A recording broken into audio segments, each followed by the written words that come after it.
So this is a desperate situation, which everybody feels in America now. I mean, it's interesting that the one thing that's uniting everybody is that we know how desperate of a situation this is, with all of the violence and the police killings and the police brutality.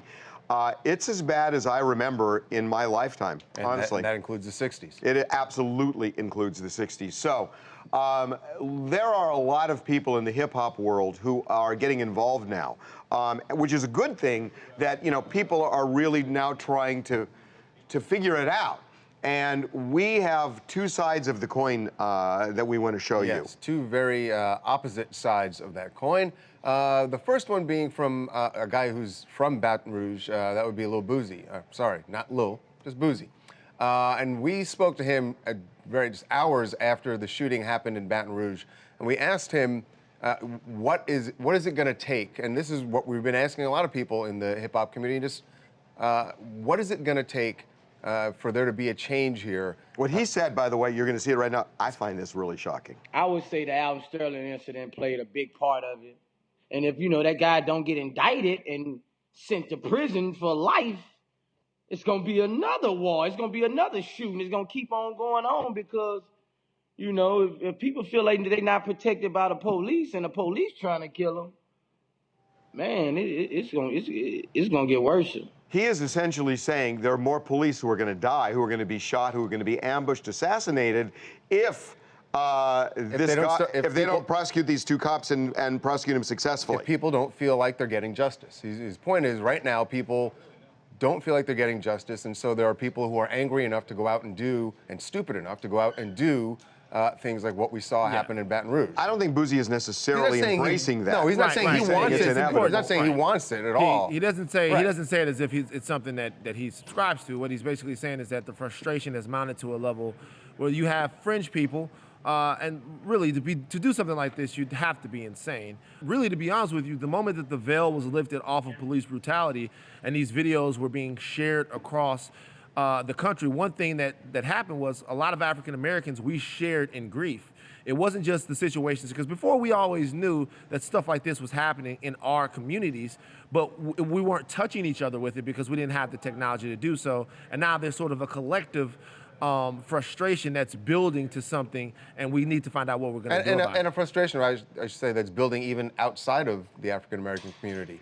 I think, just like you said, this is a national crisis at this point. If it is, we need to hear more of that, to be quite frank. Now, there is this next thing we want to show you. This is the other side of the coin. I've been thinking about this since we got the clip yesterday at around 2 o'clock in the afternoon.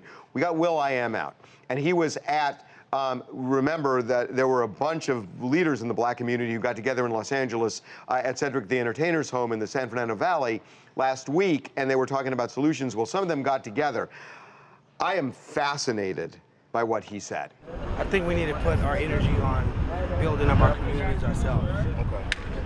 And building our communities to be affluent and thriving like the Brentwoods. How you mean? Business. You know, good schools. It's a 20-year plan.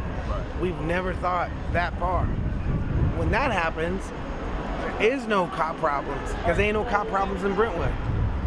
There is no cop problem, because there ain't no cop problems in Calabasas.